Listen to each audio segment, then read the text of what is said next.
Happy Tuesday po sa ating lahat. Ako si Benison Estareha. Bago po tayo mag-proceed sa ating forecast, alamin muna natin kung ano nga bang aasahan ngayong buwan ng Hunyo.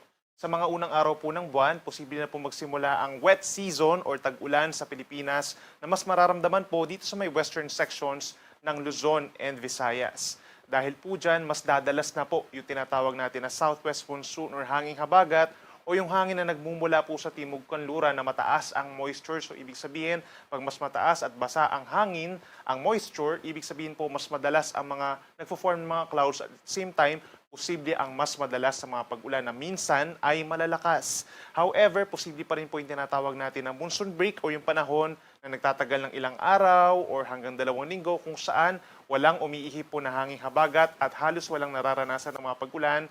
And at the same time, magiging mainit at malinsangan muli ang panahon at maaaring magtagal pa yan sa mga susunod na buwan habang nasa panahon po tayo ng southwest monsoon.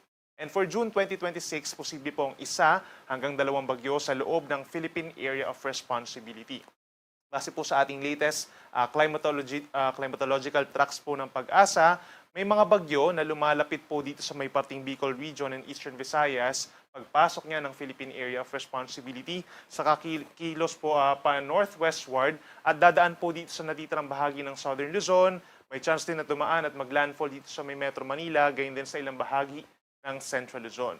Pero meron din mga bagyo na nabubuo sa may silangan ng Luzon or pumapasok sa may silangan ng Luzon, saka lalapit po dito sa may Northern Luzon at maliit lang yung chance na maglandfall.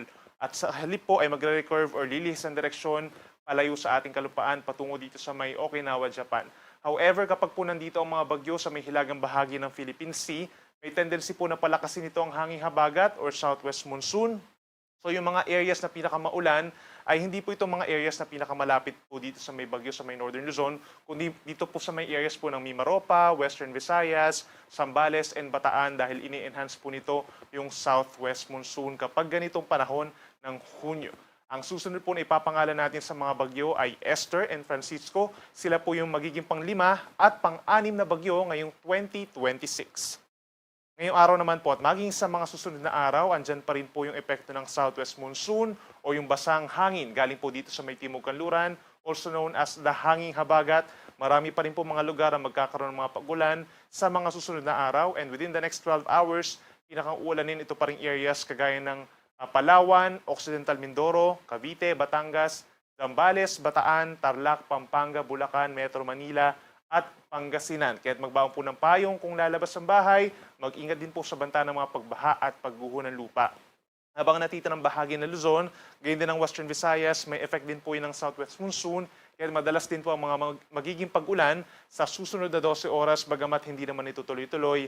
Minsan, malalakas po ang mga magiging pag-ulan, habang may mga localized thunderstorms pa rin naman dito sa may Mindanao, eastern portion of Visayas, and central portion, mga isolated or localized thunderstorms po yan na tinatawag.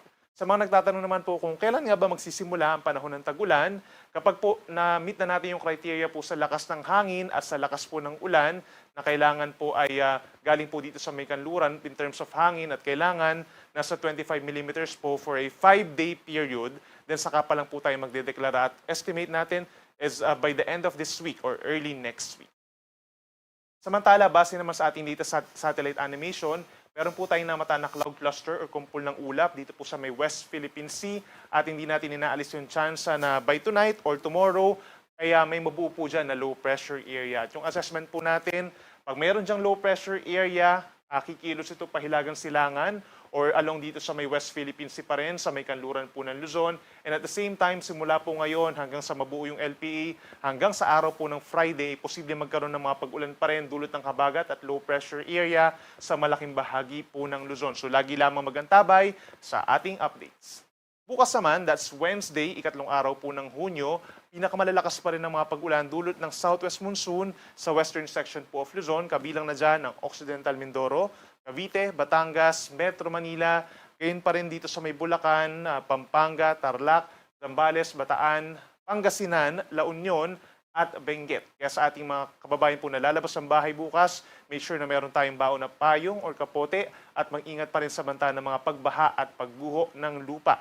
Habang natitirang bahagi ng Luzon, asahan po bukas, araw ng Miyerkules, may mga times pa naman sa umaga na bahagyang maulap or minsan umaaraw pa nga. Actually, Then pagsapit po ng hapon hanggang gabi, mostly cloudy skies na sa malaking bahagi ng Luzon at aasahan pa rin po ang mga pulupulong pag-ulan at mga thunderstorms na usually nagtatagal po ng 2 hanggang 3 oras. Temperatura natin sa Metro Manila, 26 to 31 degrees Celsius.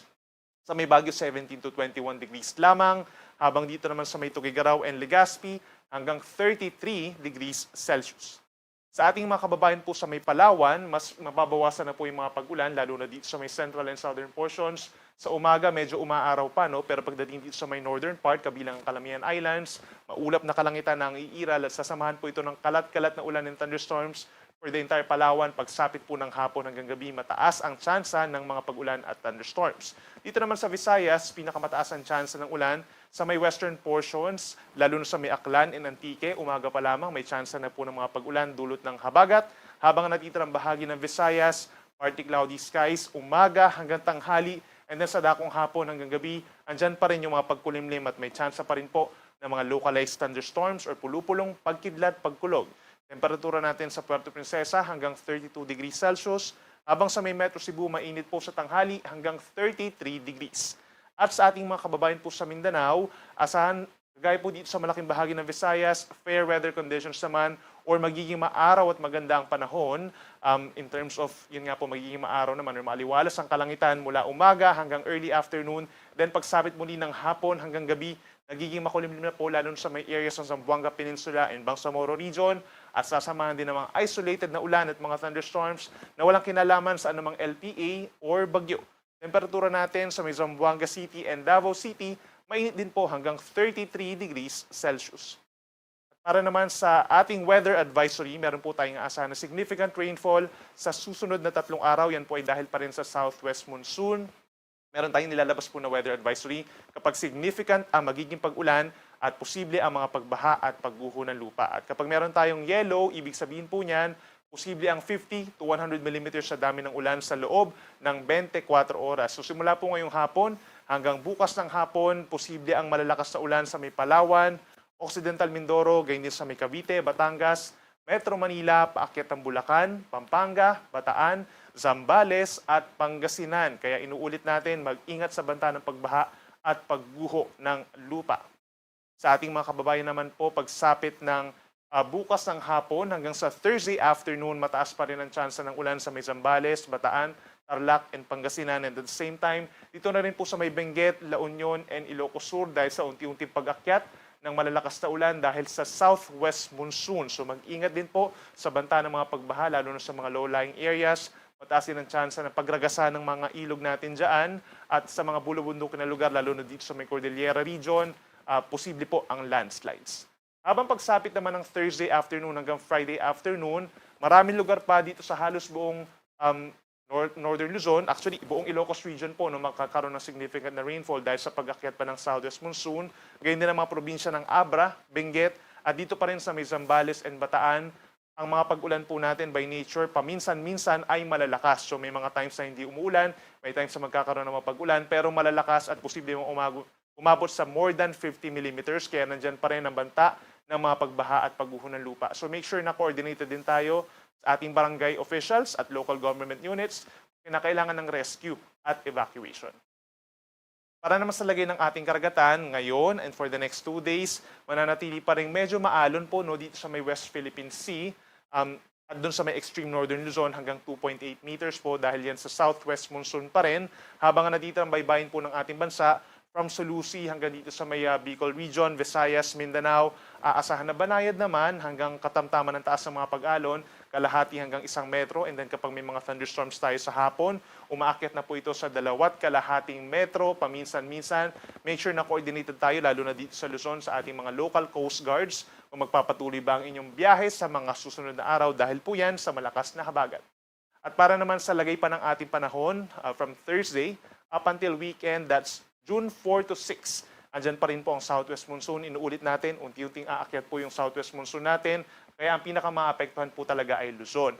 Pagsapit po ng Thursday, yung pa rin mga areas sa may western section or kanlurang parte facing the West Philippine Sea, ang pinakamalalakas ang mga mararanasan ng mga pag-ulan. Kabilang na dyan ang Baguio City or Benguet. Habang dito sa Metro Manila, bahagyang mababawasan yung mga pag-ulan pero magpapatuloy ang maulap na kalangitan pagsapit po ng Thursday, gayon din sa may Cavite, Batangas at Occidental Mindoro. Pinakamalakas po ang pag-ulan sa may Ilocos Region, Cordillera Region at dito rin sa western section ng Central Luzon. Pagsapit ng Friday, mas mababawasan na yung mga pag-ulan natin pero mananatili pa rin malakas nga dito sa may Ilocos Region, Abra, Benguet, Zambales and Bataan. Ang Metro Manila, maulap pa rin ang kalangitan at may tsansa pa rin ng mga pag-ulan. Mababawasan naman yung pag-ulan sa may Bicol Region and Quezon.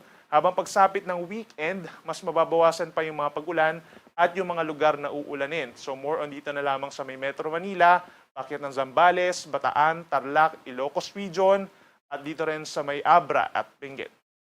Sa ating mga kababayan po sa Visayas, unlike dito sa Luzon na magiging maulan, from Thursday to Saturday, asahan naman ng fair weather conditions. So ibig sabihin, magiging maaraw naman in general ang panahon, lalo na sa umaga hanggang early afternoon. And then sa dakong hapon hanggang sa gabi, nagkakaroon muli ng mga cumulonimbus clouds or mga thunderstorm clouds na magkakos ng mga minsang malalakas na mga pag-ulan. Usually minuto po yan hanggang 2 oras ang tinatagal nito. No? Depende na po sa severity ng mga thunderstorm. So ang temperature natin, magiging mainit bago magkaroon ng mga pag-ulan sa Metro Cebu hanggang 33 degrees, gayon din sa may Iloilo at sa may Tacloban.